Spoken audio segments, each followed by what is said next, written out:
ನಾವು ಯಾರೆಲ್ಲ ಅನೀತಿವಂತರಾಗಿರೋರೆಲ್ಲ ದೇವ್ರು ಏನ್ ಮಾಡ್ತಾ ಇದಾರೆ, ಕಿತ್ತಿ ಹಾಕ್ತಾ ಇದಾರೆ.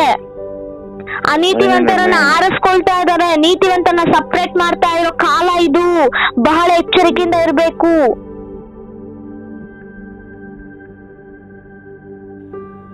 ಏನು ಅಯ್ಯೋ ಅನೇಕರು ಅನ್ಕೊಂಡಿದ್ರು ಅಯ್ಯೋ ಈ ಕೊರೋನಾ ಬಂದು ಸೊ ದೇವ್ರು ಅನೇಕರನ್ನ ನೋಯಿಸ್ತಾ ಇದ್ದಾರೆ.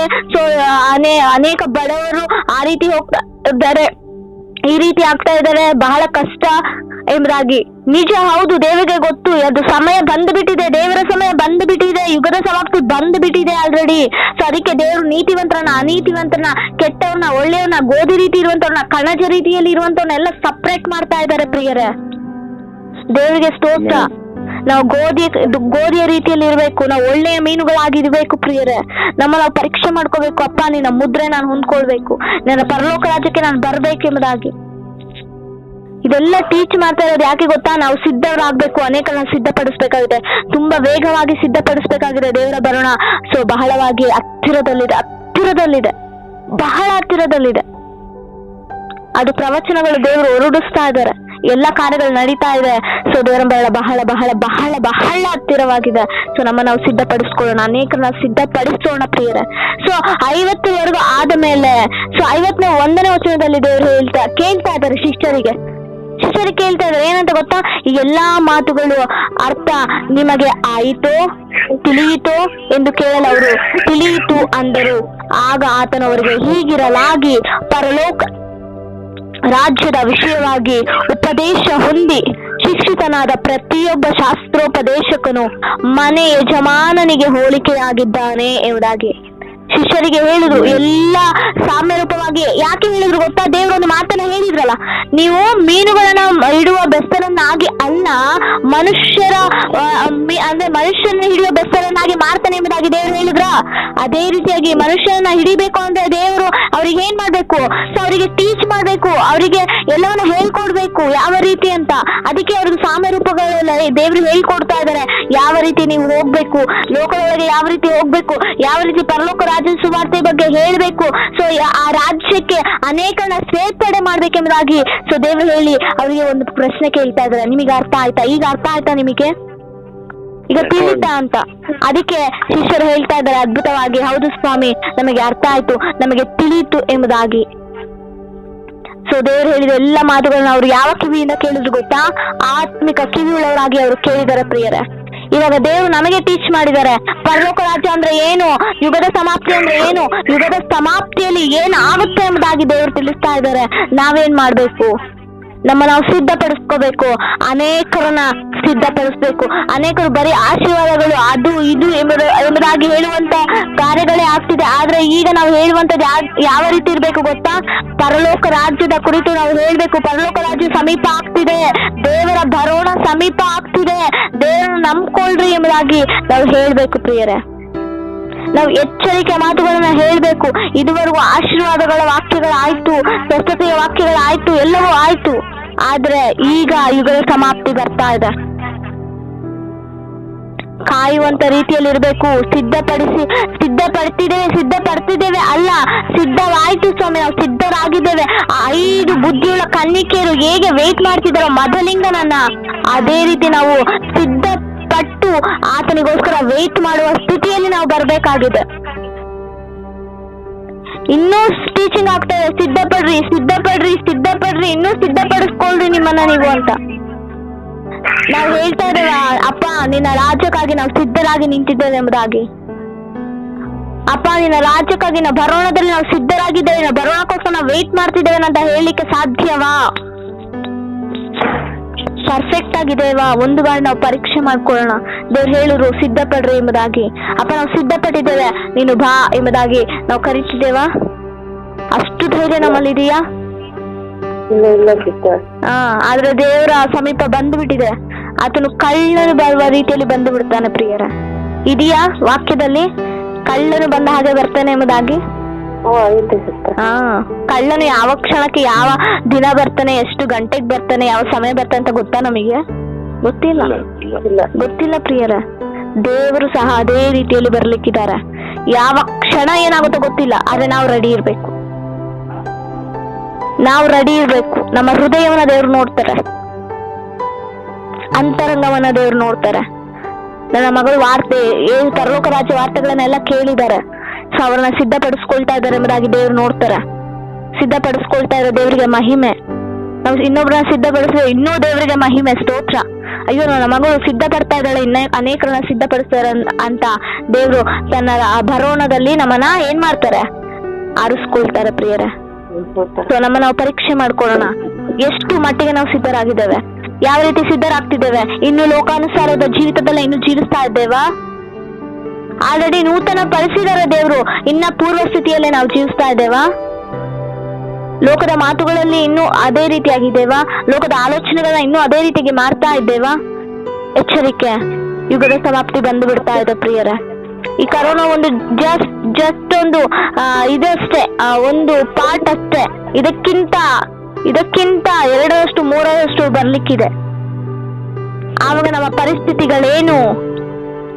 ಈ ಕರೋನಾಕ್ಕೆ ಇಷ್ಟೆಲ್ಲ ವೇದನೆ, ಕಳವಳ, ಗೊಂದಲ ಏನಾಗುತ್ತೋ, ಭಯ ಭೀತಿಯಿಂದ ಇರುವಂತ ಜನರು ಇದಕ್ಕಿಂತ 2-3ರಷ್ಟು ಕಾರ್ಯಗಳೇನಾದ್ರು ನಡೆದು ಬಿಟ್ರೆ ಅವರ ಪರಿಸ್ಥಿತಿಗಳೇನು? ನಾವು ಅದಕ್ಕೆ ಹೋದ್ರೆ ನಮ್ಮ ಪರಿಸ್ಥಿತಿಗಳೇನು? ಆಲ್ರೆಡಿ ನಾವು ಎಷ್ಟೋ ಬಾರಿ ಆಲೋಚನೆ ಮಾಡಿರೋದುಂಟು ಕರೋನಾ ಬಂದ ತಕ್ಷಣ ಪ್ರಾರಂಭದಲ್ಲಿ. ಹೌದಾ? ಅಯ್ಯೋ ಏನಕ್ಕೆ ಈ ತರ ಆಗ್ತಾ ಇದೆ, ಯಾಕೆ ಹೀಗೆ ಭಯ ಪಟ್ಟಿರೋದು ನಿಜ. ಹೌದಾ? ಮೊದಲು ನಾವು ಭಯ ಪಟ್ಟಿದೀವಿ, ಇಲ್ಲ ಅಂತ ಯಾರು ಹೇಳಿಕ್ಕೆ ಸಾಧ್ಯವಿಲ್ಲ. ಭಯ ಆಗಿದೆ, ಎಲ್ರಿಗೂ ಭಯ ಆಗಿದೆ. ಸ್ಟಾರ್ಟಿಂಗ್ ಅಲ್ಲಿ ಆ ಟಿವಿಯಲ್ಲಿ ನೋಡುವಾಗ ಅಷ್ಟು ಜನ ಸತ್ತೋಗ್ತಿದ್ದಾರೆ, ಹಾಗಾಗಿದೆ ಈಗ. ಇನ್ನು ಭಾರತ ದೇಶಕ್ಕೆ ಎಂಟ್ರಿ ಆಗದಕ್ಕಿಂತ ಮುಂಚೆಯೇ ಸೊ ಚೀನಾದಲ್ಲಿ ಆಗ್ತಿರೋದನ್ನ ತೋರಿಸ್ತಾ ಇದ್ರು ಟಿವಿಯಲ್ಲಿ. ಹೌದಾ? ಆವಾಗ ನಾವು ಭಯ ಪಡ್ತಿದ್ವಿ, ಅಯ್ಯೋ ದೇವರ ಬರೋಣ ಸ್ಟಾರ್ಟ್ ಆಯ್ತಪ್ಪ, ಅಲ್ಲಿ ಬಂದು ಬಿಟ್ಟಿದೆ ಎಂಬುದಾಗಿ. ಅದು ತಕ್ಷಣ ಭಾರತ ದೇಶಕ್ಕೆ ಬಂದ ತಕ್ಷಣವೇ ಅದು ಇನ್ನೂ ಜಾಸ್ತಿ ಭಯ ಸ್ಟಾರ್ಟ್ ಆಯ್ತು. ಆಮೇಲೆ ವಾಕ್ಯಗಳನ್ನ ಕೇಳ್ತಾ ನಾವು ದೇವರ ಮಕ್ಕಳು, ದೇವರು ನಮ್ಮೊಟ್ಟಿಗಿದ್ದಾರೆ, ನಮಗೇನು ಆಗೋದಿಲ್ಲ, ಯಾವ ಉಪದ್ರವೂ ನಮ್ಮನ್ನ ತಟ್ಟೋದಿಲ್ಲ ಎಂಬುದಾಗಿ ನಂಬಿಕೆ, ನಮ್ಗೆ ವಿಶ್ವಾಸ ಬಂತು ಪ್ರಿಯರೇ. ಆವಾಗ ನಾವು ಏನಾದ್ವಿ, ಧೈರ್ಯವಾಗಿ ನಿಂತ್ಕೊಂಡ್ವಿ. ಹೌದಾ? ಆದ್ರೆ ಇದಕ್ಕಿಂತ 2-3ರಷ್ಟು ಕಾರ್ಯ ನಡಿಲಿಕ್ಕಿದೆ. ಯುಗದ ಸಮಾಪ್ತಿ ಹತ್ರವಾಗಿದೆ. ನೀತಿವಂತರನ್ನ ಅನೀತಿವಂತ ಸಪ್ರೇಟ್ ಮಾಡುವಂತ ಪರಿಸ್ಥಿತಿ ದೇವರು ತರ್ತಾ ಇದ್ದಾರೆ. ಸೊ ದೇವರಿಗೆ ಸ್ತೋತ್ರ. ನಾವು ನೀತಿವಂತರಾಗಿಯೇ ಇರಬೇಕು. ಸೊ ನೀತಿವಂತರಾಗಿ ಜೀವಿಸೋಣ, ಪವಿತ್ರರಾಗಿ ಜೀವಿಸೋಣ, ಪರಿಶುದ್ಧರಾಗಿ ಜೀವಿಸೋಣ, ಯಥಾರ್ಥರಾಗಿ ಜೀವಿಸೋಣ, ದಯವುಳ್ಳವರಾಗಿ, ಕನಿಕರವುಳ್ಳವರಾಗಿ, ಉಪಕಾರಿಗಳಾಗಿ ನಾವು ಸಧರ್ಮಿಗಳಾಗಿ ನಾವು ಜೀವಿಸೋಣ ಪ್ರಿಯರೇ. ಆಗ ದೇವರು ನಮ್ಮನ್ನ ತನ್ನ ಭರೋಣದಲ್ಲಿ ಆತ ನೆನ್ಪು ಮಾಡ್ಕೊಳ್ತಾನೆ, ನಮ್ಮನ್ನ ಆರಿಸಿಕೊಳ್ಳುವ ಆತನಾಗಿದ್ದಾನೆ. ಇಲ್ಲಿ ಅದ್ಭುತವಾಗಿ ಶಿಷ್ಯರು ಹೇಳಿದ್ರು, ಅಪ್ಪ ನನಗೆ ಗೊತ್ತಾಯ್ತು ನೀವೇನ್ ಹೇಳಿದ್ರು ಎಂಬುದಾಗಿ. ಸೊ ಇವಾಗ ನಾವು ಹೇಳ್ಬೇಕು, ನನಗೆ ಗೊತ್ತಾಯ್ತು ನೀನೇನ್ ಹೇಳ್ದ, ನನಗೆ ಗೊತ್ತಾಗಿದೆ ನಾನು ಯಾವ ರೀತಿ ಸಿದ್ಧಪಡಿಸ್ಕೋಬೇಕು, ಇನ್ನೊಬ್ಬರನ್ನ ಸಿದ್ಧಪಡಿಸ್ಬೇಕು ಎಂಬುದಾಗಿ. ಸೊ ಇಲ್ಲಿ 2 ಕಾರ್ಯಗಳ ದೇವರು ಹೇಳ್ತಾ ಇದ್ದಾರೆ. ಒಂದು, ಅವನು ತನ್ನ ಬೊಕ್ಕಸದೊಳಗಿಂದ ಹೊಸ ವಸ್ತುಗಳನ್ನು, ಹಳೆ ವಸ್ತುಗಳನ್ನು ಹೊರಗೆ ತರುತ್ತಿರುವನು ಎಂದು ಹೇಳಿದನು. ಅಂದ್ರೆ ಏನು ಹೊಸ ವಸ್ತುಗಳು, ಹಳೆ ವಸ್ತುಗಳು? ಸೊ ಆತನು ಶಾಸ್ತ್ರೋಪದೇಶಕನಾಗಿರ್ತಾನೆ. ಹೌದು, ಇವಾಗ ಅವರು ಶಾಸ್ತ್ರೋಪದೇಶಕರಾಗಿ, ಏನಕ್ಕಂದ್ರೆ ಎಲ್ಲವನ್ನ ಕಲಿತುಕೊಂಡಿದ್ದಾರೆ. ದೇವರು ಹೇಳಿರುವಂತದ್ದೆಲ್ಲವನ್ನ ಕಲಿತುಕೊಂಡಿದ್ದಾರೆ. ಅವರು ಒಂದು ಶಾಸ್ತ್ರೋಪ ಅಂದ್ರೆ ಒಬ್ಬ ಶಿಕ್ಷಕನಾಗಿ, ಯಾರಿಗೆ ಗೊತ್ತಿಲ್ಲವೋ, ಬುದ್ಧಿ ಇಲ್ಲವೋ ಅವರಿಗೆಲ್ಲ ಬುದ್ಧಿ ಕಲಿಸ್ಬೇಕು, ಅವರನ್ನೆಲ್ಲ ಜ್ಞಾನದಲ್ಲಿ ನಡೆಸಬೇಕು. ಸೊ ಅವರಿಗೆ ಏನು ಅಂತ ಟೀಚ್ ಮಾಡ್ಬೇಕು, ಸರಿಯಾದ ಮಾರ್ಗದಲ್ಲಿ ನಡೆಸಬೇಕು. ಇವಾಗ ಗುರುವಿನ ಕೆಲಸ ಅದೇ ಅಲ್ವಾ? ಮಕ್ಕಳಿಗೆ ಟೀಚ್ ಮಾಡುವಂತದ್ದು. ಮಕ್ಕಳು ತಪ್ಪು ದಾರಿಯಲ್ಲಿ ಇದ್ರೆ ಗುರು ಏನ್ ಮಾಡ್ತಾನೆ, ಸರಿ ದಾರಿಯಲ್ಲಿ ನಡೆಸ್ತಾನೆ ಗುರು. ಸೊ ಅದೇ ಆತನ ಕೆಲಸ, ಗುರುವಿನ ಕೆಲಸ. ಇವಾಗ ಶಿಷ್ಯರಿಗೆ ಆ ಒಂದು ಪಟ್ಟ ಬಂದಿದೆ, ಶಾಸ್ತ್ರೋಪದೇಶಕರು ಎಂಬುದಾಗಿ. ಆ ಶಾಸ್ತ್ರೋಪದೇಶಕರು ಇವಾಗ ಲೋಕದಲ್ಲಿ ಹೋಗ್ಬೇಕು, ಸರಿ ಇಲ್ಲದನ್ನ ಸರಿ ಮಾಡಬೇಕು, ತಪ್ಪಾಗಿ ನಡೆದುಕೊಳ್ಳುವಂತವ್ರನ್ನ ಸರಿ ಮಾರ್ಗದಲ್ಲಿ ನಡೆಸಬೇಕು ಆಗಿದೆ. ಸೊ ಇವಾಗ ದೇವರಲ್ಲಿ 2 ಕಾರ್ಯಗಳನ್ನ ಹೇಳ್ತಿದ್ರೆ, ಆ ಯಜಮಾನನ ಬೊಕ್ಕಸದೊಳಗಿನ ಏನ್ ಬರುತ್ತಂತೆ, ಹೊಸ ವಸ್ತುಗಳು ಬರುತ್ತಂತೆ, ಹಳೆ ವಸ್ತುಗಳು ಬರುತ್ತಂತೆ. ಅಂದ್ರೆ ಹೊಸ ವಸ್ತುಗಳಂದ್ರೆ ಈಗ ನೂತನವಾಗಿ ಹೊಸ ಒಡಂಬಡಿಕೆ, ಅವರು ಆ ಕಾಲದಲ್ಲಿ ಯೇಸು ಕ್ರಿಸ್ತನು ಬಂದ ನಂತರ ಅವರು ತಿಳಿದುಕೊಂಡಂತ ಎಲ್ಲಾ ವಿಚಾರಗಳು ಅದು ನೂತನವಾಯ್ತು. ಹಳೆ ವಸ್ತುಗಳಂದ್ರೆ ಹಳೆ ಒಡಂಬಡಿಕೆಯಲ್ಲಿ ಮೋಶೆ ಧರ್ಮಶಾಸ್ತ್ರದಲ್ಲಿ ಸೊ ಏನೇನ ಕಲಿತುಕೊಂಡಿದ್ರಲ್ವಾ ಅದು. ಕ್ರಿಸ್ತನು ಈ ಲೋಕಕ್ಕೆ ಬರಕ್ಕಿಂತ ಮುಂಚಿತವಾಗಿ ಕೆಲವರು ಶಿಷ್ಯರು ಆಲ್ರೆಡಿ ಜೀವಿಸಿದ್ರು ಈ ಲೋಕದಲ್ಲಿ. ಅವರಿಗೆ ಏನ್ ಗೊತ್ತಾ, ಮೋಶೆ ಧರ್ಮಶಾಸ್ತ್ರ ಏನಿಲ್ಲ ಅದೆಲ್ಲ ಗೊತ್ತು. ಪರಿಸರಿಗೆ ಹೇಗೋ ಗೊತ್ತು, ಶಿಷ್ಯರಿಗೂ ಹಾಗೆ ಗೊತ್ತು. ಯೋಹಾನನಿಗೆ ಹೇಗೆ ಗೊತ್ತಾಯ್ತೋ ಅದೇ ರೀತಿ ಶಿಷ್ಯರಿಗೂ ಗೊತ್ತು. ಎಲ್ಲರೂ ಶಿಷ್ಯರು ಯೇಸು ಕ್ರಿಸ್ತನ ಏಜ್ ಅಂದ್ರೆ ಆ ಏಜ್ ಇರೋರೇ ಅಲ್ಲ ಪ್ರಿಯರೇ. ಯೇಸು ಕ್ರಿಸ್ತನ ಕಿಂತ ಹೆಚ್ಚು ಜಾಸ್ತಿ ಏಜ್ ಇರೋರು ಇದ್ರು. ಅಂದ್ರೆ ಸೊ ಹೆಚ್ಚು ವಯಸ್ಸಿದ್ದವರು ಇದ್ರು ಪ್ರಿಯರೇ ಶಿಷ್ಯರು. ಅವ್ರಿಗೆ ಯೇಸು ಕ್ರಿಸ್ತನ ಕಡಿಮೆ ವಯಸ್ಸಿದ್ದವರು ಇದ್ರು. ಸೊ ಈ ರೀತಿಯಾಗಿ ದೇವರು ಹೇಳ್ತಾ ಇದಾರೆ. ಸೊ ಏನಕ್ಕಂದ್ರೆ ಅವ್ರು ಲೋಕಕ್ಕೆ ಹೋಗ್ಬೇಕಂದ್ರೆ ಸೊ ಅವರು ಹಳೇದು ಗೊತ್ತಾಗ್ಬೇಕು, ಹೊಸದು ನೂತನವಾಗಿ ಅವ್ರು ತಿಳ್ಕೊಂಡಿರ್ಬೇಕು. ಈಗ ಅದಕ್ಕೋಸ್ಕರ ಬೊಕ್ಕಸಗಳಿಂದ ಹಳೆ ವಸ್ತುಗಳು ಬರುತ್ತಂತೆ, ಹೊಸ ವಸ್ತುಗಳು ಬರುತ್ತಂತೆ. ಆ ಹಳೆ ವಸ್ತುಗಳಿಂದ ಯಾರ್ಯಾರು ಇನ್ನೂ ಹಳೆ ವಸ್ತುಗಳಾಗಿ ಇದ್ರು ಅವರೆಲ್ಲ ಹೊಸ ವಸ್ತುಗಳನ್ನಾಗಿ ಅವ್ರು ಏನೆಲ್ಲ ಹೊಸ ಕಾರ್ಯಗಳ ತಿಳಿದುಕೊಂಡ್ರು ಯೇಸು ಕ್ರಿಸ್ತನ ಮೂಲಕ. ಸೊ ಅದನ್ನೆಲ್ಲ ಅವರಿಗೆ ಹೇಳ್ಬಿಟ್ಟು ಪರಲೋಕ ರಾಜ್ಯ ಸಮೀಪವಾಗಿದೆ ಎಂಬುದಾಗಿ ಹೇಳಿ ಆ ಪರಲೋಕ ರಾಜ್ಯದ ಕಡೆಗೆ ಅನೇಕರನ್ನ ತಿರುಗಿಸ್ಲಿಕ್ಕೆ, ಆ ರಾಜ್ಯಕ್ಕೆ ಅನೇಕರನ್ನ ಸೇರ್ಪಡೆ ಮಾಡ್ಲಿಕ್ಕೆ ಅವರು ಒಂದು ಶಾಸ್ತ್ರೋಪದೇಶಕರಾಗಿ ಅವರು ತಯಾರಾದ್ರು ಪ್ರಿಯರೇ. ಈಗ ನಮಗೆ ದೇವರು ಟೀಚ್ ಮಾಡಿದ್ದಾರೆ, ನಮಗೆ ಒಬ್ಬ ಬೋಧಕನಾಗಿ ಪರಿಶುದ್ಧಾತ್ಮನ ಮೂಲಕ ದೇವರು ಕಾರ್ಯಗಳನ್ನ ತಿಳಿಸಿಕೊಡ್ತಾ ಇದ್ದಾನೆ. ಈ ಒಂದು ವಾಕ್ಯದಿಂದ ಅಲ್ಲ, ಅನೇಕ ವಾಕ್ಯಗಳಿಂದ ನಾವು ಎಷ್ಟು ವರ್ಷದಿಂದ ದೇವರ ಸನ್ನಿಧಾನದಲ್ಲಿ ಕಲಿತಿದೋ ಆ ವರ್ಷ ಎಲ್ಲ ದೇವ್ರ ನಮ್ಮೊಟ್ಟಿಗೆ ಮಾತನಾಡಿದ್ದಾರೆ, ಅನೇಕ ವಿಚಾರಗಳನ್ನ ತಿಳಿಸಿದ್ದಾರೆ. ದೇವರ ಮಕ್ಕಳು ಯಾವ ರೀತಿ ಇರಬೇಕು, ದೇವರ ರಾಜ್ಯ ಸ್ಥಾಪನೆ ಆಗುವಾಗ ಆ ರಾಜ್ಯ ಸ್ಥಾಪನೆ ಹೋಗುವಂತವ್ರು ನಾವು ಯಾವ ರೀತಿ ಜೀವಿಸ್ಬೇಕು, ಸಭೆಯಾಗಿ ನಾವು ಯಾವ ರೀತಿ ಜೀವಿಸ್ಬೇಕು ಎಂಬುದಾಗಿ ಎಲ್ಲವನ್ನ ದೇವರು ತಿಳಿಸಿಕೊಟ್ಟಿದ್ದಾರೆ. ಶಿಷ್ಯರನ್ನಾಗಿ ಮಾಡಿದ್ದಾರೆ, ಶಿಷ್ಯತ್ವದಲ್ಲಿ ನಮ್ಮನ್ನ ನಿಲ್ಲಿಸಿದ್ದಾರೆ. ಈಗ ಅವರನ್ನ ನಾವು ಸಿದ್ಧಪಡಿಸ್ಕೊಂಡು ಅವ್ರನ್ನ ಅವರು ಅಂದ್ರೆ ಶಾಸ್ತ್ರೋಪದೇಶಕರನ್ನಾಗಿ ಅವ್ರನ್ನ ಸಿದ್ಧಪಡಿಸ್ಕೊಂಡ್ರು, ಅವ್ರು ಅರ್ಥ ಮಾಡ್ಕೊಂಡ್ರು, ಎಲ್ಲವನ್ನ ಆತ್ಮಿಕ ಕಿವಿಳವರಾಗಿ ಕೇಳಿದ್ರು. ಅದಕ್ಕೆ ದೇವರು ಕೇಳಿದ ತಕ್ಷಣ ಆನ್ಸರ್ ಮಾಡಿದ್ರೆ ನಮಗೆ ಗೊತ್ತಾಯ್ತು, ನಮಗೆ ತಿಳಿತು, ನಮಗೆ ಅರ್ಥ ಆಯ್ತು ಎಂಬುದಾಗಿ. ಸೊ ನಮಗೂ ಅರ್ಥ ಆಗುವ ರೀತಿಯಲ್ಲಿ ಪರಿಶುದ್ಧಾತ್ಮ ಟೀಚ್ ಮಾಡಿದ್ದಾನೆ ಪ್ರಿಯರೇ. ನಮಗೆ ಅರ್ಥ ಆಗಿಲ್ಲ ಮತ್ತೆ ನಾವು ಓದೋಣ, ಪರಿಶುದ್ಧಾತ್ಮನ ಮತ್ತೆ ತಿಳಿಸ್ಕೊಡ್ತಾರೆ. ಓದ್ತಾ ಇರ್ಬೇಕು. ಆವಾಗ ಒಂದು ಬಾರಿ ತಿಳಿಸ್ಕೊಂಡ ವಿಚಾರ ಮತ್ತೊಂದು ಬಾರಿ ಸೊ ಇನ್ನೊಂದು ರೀತಿಯಾಗಿ ದೇವರು ತಿಳಿಸ್ಕೊಡ್ತಾರೆ ಪರಿಶುದ್ಧಾತ್ಮನ ಮೂಲಕ, ಇನ್ನೊಂದು ಗೂಢಾರ್ಥವನ್ನು ತಿಳಿಸ್ಕೊಡ್ತಾರೆ. ಅವಾಗ ಅನೇಕ ವಿಚಾರ, ಒಂದೇ ವಾಕ್ಯದಲ್ಲಿ ಅನೇಕ ವಿಚಾರಗಳು ನಮಗೆ ಗೊತ್ತಾಗ್ತಾ ಇರುತ್ತೆ ಪ್ರಿಯರೇ. ನಾವು ಓದ್ತಾ ಇರ್ಬೇಕು, ಪರಿಶುದ್ಧಾತ್ಮನ ಗ್ರಂಥವನ್ನ ಓದ್ತಾ ಇರ್ಬೇಕು. ಎಷ್ಟು ಓದ್ತಾ ಇರ್ಬೇಕಂದ್ರೆ ಅಷ್ಟು ವಿಚಾರಗಳು ಹೊರಗ್ ಬರ್ತಾ ಇರುತ್ತೆ, ಗೂಢಾರ್ಥಗಳು ಹೊರಗ್ ಬರ್ತಾ ಇರುತ್ತೆ, ರಹಸ್ಯಗಳು ಹೊರಗ್ ಬರ್ತಾ ಇರುತ್ತೆ. ಆವಾಗೆಲ್ಲ ಅದನ್ನೆಲ್ಲ ತಿಳ್ಕೊಂಡಂತ ನಾವ್ ಏನ್ ಮಾಡ್ತೇವೆ, ಶುದ್ಧರಾಗ್ತೇವೆ. ಮೊದಲು ನಮ್ಮೊಟ್ಟಿಗೆ ದೇವರು ಮಾತನಾಡ್ತಾರೆ, ಈ ರೀತಿಯಾದ ರಹಸ್ಯ ನೀನು ಈ ರೀತಿಯಾಗಿ ಜೀವಿಸ್ಬೇಕು. ಅದನ್ನ ನಾವು ಅಳವಡಿಸಿಕೊಂಡ ನಂತರ ಆ ಒಂದು ರಹಸ್ಯಗಳನ್ನ ನಾವು ಇನ್ನೊಬ್ಬರಿಗೆ ತಿಳಿಸಬೇಕಾಗಿದೆ. ಇವಾಗ ನಾವು ತಿಳಿಸ್ಕೊಟ್ಟಿದ್ದಾರೆ ದೇವರು, ಪರಲೋಕ ರಾಜ್ಯ ಅಂದ್ರೆ ಹಂತವಾಗಿ ದೇವರು ತಿಳಿಸ್ಕೊಟ್ಟಿದ್ದಾರೆ. ಯುಗದ ಸಮಾಪ್ತಿಯಲ್ಲಿ ಯಾವ ರೀತಿ ಇರುತ್ತೆ, ಯಾವ ರೀತಿ ಆರಿಸ್ಕೊಳ್ತಾರೆ ದೇವರು ಎಂಬುದಾಗಿ ಎಲ್ಲವನ್ನ ತಿಳಿಸ್ಕೊಟ್ಟಿದ್ದಾರೆ. ತಿಳಿದುಕೊಂಡಂತ ನಾವು ಆ ರೀತಿ ಜೀವಿಸ್ಬೇಕು, ಮತ್ತೊಬ್ಬರಿಗೆ ಅದು ತಿಳಿಸಬೇಕಾಗಿದೆ ಪ್ರಿಯರೇ. ತಿಳಿಸೋಣ, ಸಿದ್ಧರಾಗೋಣ.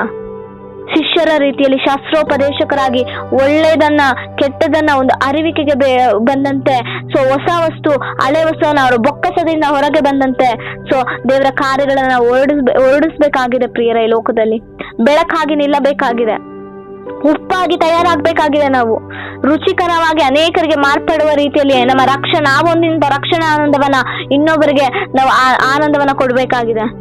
ಎಲ್ಲರೂ ಸಿದ್ಧರಾಗೋಣ. ಅದಕ್ಕೋಸ್ಕರ ಆ ಒಂದು ಕಾರ್ಯಕ್ಕೋಸ್ಕರ ದೇವರು ನಮ್ಮನ್ನು ಆರಿಸಿಕೊಂಡಿದ್ದಾರೆ, ಕರೆದಿದ್ದಾರೆ. ಸೊ ಅದಕ್ಕಾಗಿ ದೇವರಿಗೆ ಸ್ತೋತ್ರವನ್ನ ಸಲ್ಲಿಸೋಣ. ಸೊ ನಾವು ಆತನ ರಾಜ್ಯಕ್ಕೆ ಸೇರ್ಪಡೆ ಆಗಿದ್ದೇವೆ, ನಮ್ಮ ಸ್ವಂತವನ್ನ ಮಾಡ್ಕೊಂಡು ಸೊ ಅನೇಕರನ್ನ ಆ ರಾಜ್ಯಕ್ಕೆ ನಾವು ಕರೆದುಕೊಂಡು ಬರೋಣ. ಸೊ ಆವಾಗ ನಮ್ಮ ಫಲ ಏನಾಗುತ್ತೆ ಗೊತ್ತಾ, ಪರಲೋಕ ರಾಜ್ಯದಲ್ಲಿ ಅಧಿಕವಾಗುತ್ತೆ ಪ್ರಿಯರೇ, ಅಧಿಕವಾಗುತ್ತೆ ನಮ್ಮ ಫಲ. ಸೊ ದೇವರು ವಾಕ್ಯವನ್ನು ಆಶೀರ್ವದಿಸ್ಲಿ, ಬಲಪಡಿಸಿ ನಡೆಸಲಿ. ನಾವು ಪ್ರಾರ್ಥನೆ ಮಾಡಿಕೊಂಡು ಸೊ ಈ ಕೂಡಿಕೆಯನ್ನ ಮುಗಿಸ್ಕೊಳ್ಳೋಣ. ಪರಿಶುದ್ಧನು ಮಹೋನ್ನತನು ನೀತಿವಂತನಾದಂತ ದೇವರಪ್ಪ, ನಿಮಗೆ ಸ್ತೋತ್ರ ಸ್ವಾಮಿ. ಅಪ್ಪ ಎಷ್ಟು ಅದ್ಭುತವಾಗಿ ಅಪ್ಪ ನಮ್ಮೊಟ್ಟಿಗೆ ಮಾತನಾಡಿದ್ರಿ ಕರ್ತನೆ. ಅಪ್ಪ ಒಂದು ಬಲೆಯಲ್ಲಿ ಅಪ್ಪ ಮೀನುಗಳು ಬಿದ್ದ ರೀತಿಯಲ್ಲಿ ಅಪ್ಪ ಒಳ್ಳೆ ಮೀನುಗಳು ಕೆಟ್ಟ ಮೀನುಗಳು ಬಿದ್ದ ರೀತಿಯಲ್ಲಿ ಕರ್ತನೆ. ಅಪ್ಪ ಒಳ್ಳೆ ಮೀನುಗಳನ್ನೆಲ್ಲ ಕರ್ತನೆ ನೀವು ಸಪರೇಟ್ ಮಾಡಿದ್ರಿ, ಕೆಟ್ಟ ಮೀನುಗಳನ್ನ ಬಿಸಾಡಲ್ಪಟ್ಟಿದ್ದಾರೆ ಪ್ರಿಯರೇ. ಅದೇ ರೀತಿಯಾಗಿ ನೀತಿವಂತರ ಮಧ್ಯದಲ್ಲಿ ಎಲ್ಲ ಅನೀತಿವಂತ ನೀವು ಆರಿಸ್ತಾ ಇದ್ದೀರೋದಕ್ಕಾಗಿ ಸ್ತೋತ್ರ ಸ್ವಾಮಿ. ಅಪ್ಪ ಯುಗದ ಸಮಾಪ್ತಿ ಬಹಳ ಹತ್ತಿರದಲ್ಲಿದೆ ಕರ್ತನೆ. ನಾವು ಊಹೆ ಮಾಡ್ಲಿಕ್ಕೂ ಸಾಧ್ಯವಿಲ್ಲ. ಕಳ್ಳನು ಬರುವ ರೀತಿಯಲ್ಲಿ ನೀವು ಬರ್ಲಿಕ್ಕಿದ್ದೀರಿ ಸ್ವಾಮಿ. ಆದ್ರೆ ನಾವು ಎಲ್ಲದಕ್ಕೂ ಕೇಳಿದಂತ ನಾವು ಸಿದ್ಧರಾಗಬೇಕಾಗಿದೆ ಕರ್ತನೆ. ಅಪ್ಪ ಪರಿಶುದ್ಧಾತ್ಮ ದೇವರೇ, ಕರಗಳಿಗೆ ನಾನು ಒಪ್ಪಿಸಿ ಕೊಡ್ತಾ ಇದ್ದೇನೆ. ನಮ್ಮನ್ನೆಲ್ಲ ಕೂಡಿಕೆಗೆ ಬಂದಿರುವಂತ ಒಬ್ಬೊಬ್ಬರನ್ನ ಅಪ್ಪ ನನಗೆ ತಿಳಿಯದ ಗೂಢಾರ್ಥಗಳನ್ನ ಹಂತವಾಗಿ ತಿಳಿಸಿಕೊಡ್ತಾ ಇದ್ದೀರಿ. ಅದಕ್ಕಾಗಿ ಸ್ತೋತ್ರ. ತಿಳಿದಂತ ನಾವು ಎಲ್ಲವನ್ನ ಗ್ರಹಿಸಿಕೊಂಡು ಆತ್ಮೀಯ ಕಿವಿಯುಳ್ಳವರಾಗಿ ಆತ್ಮಿಕ ಆತ್ಮಿಕ ಹೃದಯದಲ್ಲಿ ನಾವು ಗ್ರಹಿಸಿಕೊಳ್ಳುವವರಾಗಿ ಕರ್ತನೆ ಆ ರೀತಿಯಾಗಿ ಜೀವಿಸಿ ಅನೇಕರನ್ನ ಕರ್ತನೆ ರಾಜ್ಯ ಸುವಾರ್ತೆಗೆ ರಾಜ್ಯ ಸೇರ್ಪಡೆ ಮಾಡ್ಲಿಕ್ಕೆ ನಾವು ಉಪಯೋಗಿಸಿಕೋ ಎಂಬುದಾಗಿ ನಾವು ಪ್ರಾರ್ಥಿಸ್ತಾ ಇದ್ದೇವೆ ಸ್ವಾಮಿ. ನಿನಗೆ ಸ್ತೋತ್ರ ಕರ್ತನಿಗೆ ವಂದನೆಗಳು. ಯಾಕಂದರೆ ಅಪ್ಪ ಸಮಯ ಇನ್ನು ಇಲ್ಲ ಸ್ವಾಮಿ, ಅದಕ್ಕೆ ನಿನ್ನ ವಾಕ್ಯ ಹೇಳ್ಬರ್ತದೆ ಸಮಯವನ್ನ ಸದ್ವಿನಿಯೋಗ ಮಾಡಿಕೊಳ್ಳಿರಿ ಎಂಬುದಾಗಿ. ಇನ್ನ ಕಾಲ ಇಲ್ಲ, ಇನ್ನ ಕಾಲ ಬಂದು ಬಿಟ್ಟಿದೆ ಎಂಬುದಾಗಿ ಸ್ವಾಮಿ. ಆ ಸಮಯವನ್ನ ನಾವು ಸದ್ವಿನಿಯೋಗ ಮಾಡ್ಕೋಬೇಕು, ಆ ಸಮಯವನ್ನ ಎಚ್ಚರಿಕೆಯಿಂದ ನಾವು ಪ್ರಾರ್ಥಿಸುವವರಾಗಿರ್ಬೇಕು ಸ್ವಾಮಿ. ಆ ರೀತಿಯಾಗಿ ಒಬ್ಬೊಬ್ಬರನ್ನ ನೀವು ಮಾರ್ಪಡಿಸ್ರಿ ಸ್ವಾಮಿ, ಬದಲಾಯಿಸ್ರಿ ಕರ್ತನೆ. ಅವರಲ್ಲಿ ಇಟ್ಟಿರುವಂತ ಎಲ್ಲ ಕೃಪಾವರ ಹೊರಗೆ ಬರ್ಲಿಕ್ಕೆ ಸಹಾಯ ಮಾಡಿ ಕರ್ತನೆ. ಆ ಕೃಪಾವರಗಳಿಂದ ವಾಕ್ಯವನ್ನ ಅವರೆಲ್ಲರಿಗೆ ಸಾರ್ಲಿಕ್ಕೆ ಸಹಾಯ ಮಾಡು. ಅನೇಕರನ್ನ ನಾವೆಲ್ಲರನ್ನ ಸಿದ್ಧಪಡಿಸ್ಲಿಕ್ಕೆ ಸಹಾಯ ಮಾಡು. ಪರಿಶುದ್ಧಾತ್ಮ ದೇವರೇ, ನೀನು ತಾನು ಶಕ್ತವಾಗಿ ಕರ್ತನೆ ನೀನು ಸಹಾಯವನ್ನ ಮಾಡಿ ನಮ್ಮನ್ನು ಉಪಯೋಗಿಸಿಕೊಳ್ಳಿ. ಈ ಲೋಕದಲ್ಲಿ ಒಂದು ಬೆಳಕಾಗಿಯೂ ಉಪ್ಪಾಗಿಯೂ ನಮ್ಮನ್ನ ಮಾರ್ಪಡಿಸಿ ಎಂಬುದಾಗಿ ನಾವು ಕೇಳ್ತಿದ್ದೇವೆ ಸ್ವಾಮಿ. ನಿನಗೆ ಸ್ತೋತ್ರ ಕರ್ತನೆ. ಅಪ್ಪ ಬಲೆಯಾಗಿ ನಮ್ಮನ್ನ ಇರ್ಲಿಕ್ಕೆ ಸಹಾಯ ಮಾಡಿ. ಆ ಬಲೆಗೆ ಅನೇಕರು ಬರಬೇಕು ಸ್ವಾಮಿ. ಆ ಬಲೆ ವಾಕ್ಯವೆಂಬ ಕತ್ತಿಯನ್ನು ಹಿಡಿದುಕೊಂಡು ಆ ಬಲೆಯಾಗಿ ನಾವು ಓಡುವಾಗ ಆ ಬಲೆಗೆ ಆ ವಾಕ್ಯಕ್ಕೆ ಅನೇಕರು ಒಳಗಾಗ್ಬೇಕು ಸ್ವಾಮಿ. ನಿನಗೆ ಸ್ವಾಮಿ ವಂದನೆಗಳು ರಾಜ. ವಾಕ್ಯವನ್ನ ಕೇಳುವಂತ ಒಂದೊಂದು ಹೃದಯ ಮಾರ್ಪಡಬೇಕು ಯೇಸುವಿನ ನಾಮದಲ್ಲಿ ಕರ್ತನೆ. ನೀನು ಮಾತನಾಡು ಶಕ್ತವಾಗಿ ಕರ್ತನೆ. ನಮ್ಮೊಳಗಿರುವ ಆತನು ಕ್ರಿಸ್ತನು, ನಾವೆಲ್ಲ ಜೀವಿಸುವಂತರು. ನಮ್ಮಲ್ಲಿ ಕ್ರಿಸ್ತನು ಜೀವಿಸ್ತಾ ಇದ್ದಾನೆಂಬ ಧೈರ್ಯದಿಂದ ನಾವು ಮುಂದೆಜ್ಜೆ ಇಡ್ಲಿಕ್ಕೆ ಸಹಾಯ ಮಾಡಿ ಕರ್ತನೆ. ಅಪ್ಪ ನಿನಗೆ ಸ್ತೋತ್ರ. ಅಪ್ಪ ಒಂದು ಕಾರ್ಯವನ್ನ ಮಾಡ್ಲಿಕ್ಕೆ ಕರ್ತನೆ ಅನೇಕ ಕಾರ್ಯಗಳು ಅಡ್ಡಿ ಬರುವಂತ ಎಲ್ಲ ಕಾರ್ಯಗಳನ್ನ ಯೇಸುವಿನ ನಾಮದಲ್ಲಿ ನಾವೆಲ್ಲ ಮುರಿದಾಗ್ತಾ ಇದ್ದೇವೆ. ಪರಿಶುದ್ಧಾತ್ಮ ದೇವರೇ, ನಿನಗೆ ಸ್ತೋತ್ರ, ನಿನಗೆ ವಂದನೆಗಳನ್ನ ಸಲ್ಲಿಸ್ತಾ ಇದ್ದೇವೆ ಸ್ವಾಮಿ. ಅಪ್ಪ ನಿನ್ನ ಕರಗಳಿಗೆ ನಾವೆಲ್ಲರನ್ನ ಒಪ್ಪಿಸಿ ಕೊಡ್ತಾ ಇದ್ದೇವೆ. ಶಕ್ತವಾಗಿ ನಮ್ಮನ್ನು ಉಪಯೋಗಿಸ್ಕೊಳ್ರಿ. ವೈರಾಗ್ಯವುಳ್ಳವರಾಗಿ ಕಾರ್ಯಗಳನ್ನ ಮಾಡ್ಲಿಕ್ಕೆ ಒಂದು ಉಜ್ಜೀವದ ರೀತಿಯಲ್ಲಿ ನಮ್ಮನ್ನ ನಡೆಸಿ ಎಂಬುದಾಗಿ ನಾನು ಪ್ರಾರ್ಥಿಸ್ತಾ ಇದ್ದೇನೆ ಸ್ವಾಮಿ. ಈ ಒಂದು ಕೂಡಿಕೆಯಲ್ಲಿ ಬರುವಂತ ಒಂದೊಂದು ಆತ್ಮವು ಅದು ನಿನ್ನ ಆತ್ಮವಾಗಿ ನಿನ್ನ ಕಾರ್ಯಗಳನ್ನು ಮಾಡುವ ಆತ್ಮಗಳಲ್ಲಿ ಒಬ್ಬೊಬ್ಬರನ್ನ ಅಭಿಷೇಕಿಸಿದ ಯೇಸುವಿನ ನಾಮದಲ್ಲಿ ಕರ್ತನೆ. ನಿನಗೆ ಸ್ತೋತ್ರ ರಾಜ, ನಿನಗೆ ವಂದನೆಗಳು ರಾಜ. ನೀವು ಅದ್ಭುತವಾಗಿ ನಡೆಸಿಕೊಡ್ತೀವಿ. ಇದುವರೆಗೂ ಅನೇಕ ವಿಚಾರಗಳನ್ನ ಗೂಢಾರ್ಥಗಳನ್ನ ತಿಳಿಯಪಡಿಸಿದಿರಿ ಅಪ್ಪ. ಇನ್ನು ಮುಂದೆ ಅದನ್ನೆಲ್ಲ ತಿಳಿದುಕೊಂಡಂತ ನಾವು ಅರ್ಥ ಮಾಡಿಕೊಂಡು ಒಳ್ಳೆ ಬೀಜವನ್ನ ಅಪ್ಪ ಬಿತ್ತಂತ ಒಂದು ನೆರವಾಗಿ 30ರಷ್ಟು 40ರಷ್ಟು 60ರಷ್ಟು 100ರಷ್ಟು ಕರ್ತನೆ 1000ರಷ್ಟು ಅಪ್ಪ ನಾವು ಕರ್ತನೆ ಫಲಿಸುವ ರೀತಿಯಲ್ಲಿ ಕಾರ್ಯವನ್ನ ಮಾಡಿ ಎಂಬುದಾಗಿ ನಾನು ಪ್ರಾರ್ಥಿಸ್ತಾ ಇದ್ದೇನೆ. ನೀವು ಆ ರೀತಿ ಮಾರ್ಪಡಿಸಿದಕ್ಕಾಗಿ ನಿನಗೆ ಸ್ತೋತ್ರ. ಆ ರೀತಿ ಅಭಿಷೇಕಿಸುತ್ತಿರುವುದಕ್ಕಾಗಿ ಸ್ತೋತ್ರ ಅಪ್ಪ. ಬೈಬಲ್ ತಿಳಿದಂತ ಈ ಜ್ಞಾನ ಇಲ್ಲದಂತವ್ರಿಗೆ ನೀವು ಜ್ಞಾನವನ್ನು ಅನುಗ್ರಹಿಸಿದ್ರೆ ಯೇಸುವಿನ ನಾಮದಲ್ಲಿ ಕರ್ತನೆ. ಅಪ್ಪ ನಿನ್ನ ವಾಕ್ಯ ಹೇಳ್ಪಟ್ಟಿದೆ, ನಿಮ್ಮಲ್ಲಿ ಜ್ಞಾನ ಕಡಿಮೆ ಇದೆ, ನನ್ನ ಕೇಳ್ಕೊಳ್ರಿ, ನಾನು ಉದಾರ ಮನಸ್ಸು ನಿಮ್ಮೆಲ್ಲರಿಗೂ ಕೊಡ್ತೇನೆ ಎಂಬುದಾಗಿ.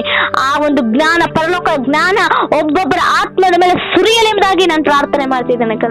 ಜ್ಞಾನದ ನಾಮದಲ್ಲಿ ಕರ್ತನೆ ಆತ್ಮಿಕ ರೀತಿಯಲ್ಲಿ ಕಿವಿಯೊಳಗಾಗಿ ನಾವು ಕೇಳುವಂತ ಜ್ಞಾನ ಪರಿಜ್ಞಾನ ಯೇಸುವಿನ ನಾಮದಲ್ಲಿ ಒದಗಿ ಬರಲಿ ಕರ್ತನೆ. ನಿನಗೆ ಸ್ತೋತ್ರ, ನಿನಗೆ ವಂದನೆಗಳು ರಾಜ. ತಿಳಿದುಕೊಂಡಂತ ನಾವು ಆ ಕಾರ್ಯಗಳನ್ನ ಮಾಡ್ಲಿಕ್ಕೆ ಶಕ್ತರಾಗಿ ಧೈರ್ಯವುಳ್ಳವರಾಗಿ ಯಾವುದೇ ನಾಚಿಕೆ ಪಡೆದ ರೀತಿಯಲ್ಲಿ ಅಪ್ಪ ಸುವಾರ್ತೆಯನ್ನ ಸಾರಲಿಕ್ಕೆ ಸಹಾಯ ಮಾಡ್ರಿ. ಕೃಪೆಯನ್ನು ಒದಗಿಸಿ ಆ ಒಂದು ಪರಿಜ್ಞಾನದಲ್ಲಿ ಆ ಒಂದು ಜ್ಞಾನದಲ್ಲಿ ನಮ್ಮ ನಡೆಸುವುದಾಗಿ ನಾನು ಪ್ರಾರ್ಥನೆ ಮಾಡ್ತಾ ಕೂಡಿ ಬಂದ ಒಬ್ಬೊಬ್ಬರನ್ನ ಕರಗಳಿಗೆ ಮತ್ತೊಂದು ಅವ್ರಿಗೆ ಒಪ್ಪಿಸಿಕೊಡ್ತಾ ಇದ್ದಾರೆ. ಪರಿಶುದ್ಧಾತ್ಮ ದೇವರೇ, ಅವ್ರು ಮಾಡುವಂತ ಎಲ್ಲ ಕೆಲಸ ಕಾರ್ಯಗಳನ್ನ ನಾವು ಆಶೀರ್ವದಿಸಿ ಅತ್ಯಧಿಕವಾಗಿ ಆಶೀರ್ವದಿಸಿ ಬಲಪಡಿಸಿ ಅವ್ರು ಯಾವ್ದಕ್ಕೋಸ್ಕರ ಎದುರು ನೋಡುವಂತವರಾಗಿರೋ ಆ ಎದುರು ನೋಡುವಂತವರಲ್ಲಿ ಕರ್ತನೆ ಅಪ್ಪ ನಿನ್ನ ಕಾರ್ಯವನ್ನು ಕರ್ತನೆ ಅಪ್ಪ. ಅವ್ರು ಕೇಳಿದಕ್ಕಿಂತ ಕರ್ತನೆ ಅವ್ರು ಯೋಚಿಸೋದಕ್ಕಿಂತ ಅತ್ಯಧಿಕವಾಗಿ ಕಾರ್ಯವನ್ನ ಮಾಡ್ರಿ ಸ್ವಾಮಿ. ಅಪ್ಪ ನಿಮಗೆ ಸ್ತೋತ್ರ, ನಿಮಗೆ ವಂದನೆಗಳು ರಾಜ. ಅವರ ಎಲ್ಲ ಕೊರತೆಗಳನ್ನ ಯೆಹೋವ ಈರೆಯಾಗಿ ಸಂಪೂರ್ಣವಾಗಿ ಕರ್ತನೆ ನೀವು ಲಯಪಡಿಸಿ ಸ್ವಾಮಿ. ಕೊರತೆಗಳನ್ನೆಲ್ಲ ನೀಗಿಸಿ ಸ್ವಾಮಿ. ನಿನಗೆ ಸ್ತೋತ್ರ ಕರ್ತನೆ. ಕೊರತೆಗಳನ್ನೆಲ್ಲ ನೀಗಿ ಅವರಿಗೆ ಬೇಕಾದ ಎಲ್ಲ ಅವಶ್ಯಕತೆಗಳು ಯೆಹೋವ ಈರಾಗಿ ಒದಗಿ ಬರಲಿ ಎಂಬುದಾಗಿ ನಾನು ಪ್ರಾರ್ಥನೆ ಮಾಡ್ತೀನಿ. ಅವರ ಪ್ರಯಾಣಗಳನ್ನ ಆಶೀರ್ವದಿಸ್ರಿ ಸ್ವಾಮಿ. ಅವರೆಲ್ಲ ಕೆಲಸ ಕಾರ್ಯಗಳನ್ನ ಆಶೀರ್ವದಿಸಿ ಸ್ವಾಮಿ. ಅವರು ಹೋಗುವಾಗ ಬರುವಾಗ ಅಪ್ಪ ನಿನ್ನ ಕೃಪೆಯು ಕರ್ತನೆ ಅವರನ್ನು ಹಿಂಬಾಲಿಸಲಿ, ಶುಭವಿಯು ಕೃಪೆಯು ಅವರನ್ನ ಹಿಂಬಾಲಿಸಲಿ ಎಂಬುದಾಗಿ ನಾನು ಪ್ರಕಟಿಸ್ತಾ ಇದ್ದೇನೆ ಸ್ವಾಮಿ. ನಿನಗೆ ಸ್ತೋತ್ರ, ನಿನಗೆ ವಂದನೆಗಳು ರಾಜ. ಇದುವರೆಗೂ ಯಾವ ರೀತಿ ಜೀವಿಸಲು ಅದಕ್ಕಿಂತ 2ರಷ್ಟು ಸುಖವುಳ್ಳವರಾಗಿ ಜೀವಿಸಲಿಕ್ಕೆ ಕೃಪೆಯನ್ನು ಒದಗಿಸಿಕೊಡ್ರಿ ಸ್ವಾಮಿ. ನಿನಗೆ ಸ್ತೋತ್ರ ಅಪ್ಪ, ನಿನಗೆ ವಂದನೆಗಳನ್ನ ಸಲ್ಲಿಸ್ತಾ ಇದ್ದೇವೆ ಸ್ವಾಮಿ. ಆತ್ಮಿಕ ಜ್ಞಾನವನ್ನ ನೀವು ಅನುಗ್ರಹಿಸಿ ಶಾರೀರಿಕ ಬಲವನ್ನ ಆತ್ಮಿಕ ಬಲವನ್ನ ಒಬ್ಬೊಬ್ಬರಲ್ಲಿ ನೀವು ದಯಪಾಲಿಸಿ ಯೇಸುವಿನ ನಾಮದಲ್ಲಿ ಕರ್ತನೆ. ನನಗೆ ಸ್ತೋತ್ರ. ಬಲವುಳ್ಳವರಾಗಿ ಎಲ್ಲವನ್ನ ಮಾಡ್ಲಿಕ್ಕೆ ಶಕ್ತರಾಗಿ ನಿಲ್ಲಲಿಕ್ಕೆ ಸಹಾಯವನ್ನ ಮಾಡ್ರಿ ಅಪ್ಪ ಈ ಕೂಡಿಕೆಯನ್ನು ಆಶೀರ್ವಾದಾಯಕವಾಗಿ ನೀವು ಮಾರ್ಪಡಿಸಿ ಅನೇಕ ಆತ್ಮಗಳು ಇನ್ನೂ ಬರ್ಲಿಕ್ಕೆ ಸಹಾಯ ಮಾಡಿ ಕರ್ತನೆ. ನಿನಗೆ ಸ್ತೋತ್ರ, ನಿನಗೆ ವಂದನೆಗಳನ್ನು ಸಲ್ಲಿಸ್ತಾ ಅಪ್ಪ ಈ ಪ್ರಾರ್ಥನೆ ಕೂಡಿಕೆ ನಿನಗೆ ಮಾತ್ರವೇ ಮಹಿಮೆ ಉಂಟಾಗಲಿಕ್ಕೆ ನಮ್ಮನ್ನ ನಾವು ಸಂಪೂರ್ಣವಾಗಿ ತಗ್ಗಿಸಿಕೊಳ್ತಾ ನನ್ನ ನಾಮವನ್ನು ಮಾತ್ರವೇ ಹೆಚ್ಚಿಸುವವರಾಗಿ ನಜರೇತಿನ ಯೇಸು ಕ್ರಿಸ್ತನ ಮುದ್ದಾದ ನಾಮದಲ್ಲಿ ಬೇಡಿ ಹೊಂದಿಕೊಂಡಿದ್ದೇವೆ ನಮ್ಮ ಜೀವ ಉಳ್ಳ ಪರಮ ತಂದೆಯೇ. Amen, amen, amen. ನನ್ನ ಮನವೇ ಯೆಹೋವನನ್ನು ಕೊಂಡಾಡು, ನನ್ನ ಸರ್ವೇಂದ್ರಿಯಾತನ ಪವಿತ್ರ ನಾಮವನ್ನು ಕೀರ್ತಿಸುತ್ತೀರಿ. ನನ್ನ ಮನವೇ ಯೆಹೋವನನ್ನು ಕೊಂಡಾಡು, ಆತನು ಮಾಡಿದ ಉಪಕಾರಗಳಲ್ಲಿ ಒಂದನ್ನೂ ಮರೆಯಬೇಡ. ಆಮೆನ್. ನಾವು ಆಶೀರ್ವಾದವನ್ನು ಪಡೆದುಕೊಳ್ಳೋಣ. ಯೇಸು ಕ್ರಿಸ್ತನ ಕೃಪೆಯು, ತಂದೆಯಾದ ಪ್ರೀತಿಯು, ಪರಿಶುದ್ಧಾತ್ಮನ ಅನ್ಯೋನ್ಯತೆ, ಸಹವಾಸ, ಐಕ್ಯತೆಯು ಕೂಡಿ ಬಂದ ಎಲ್ಲರ ಮೇಲೆಯೂ ನಿತ್ಯ ಪರಿಶುದ್ಧರ ಹೊತ್ತಿಗೂ ನಿತ್ಯ ರಾಜ್ಯದ ಸೇರುವವರೆಗೂ ಸದಾಕಾಲ ನಮ್ಮೊಟ್ಟಿಗಿರಲಿ. Amen, amen, amen.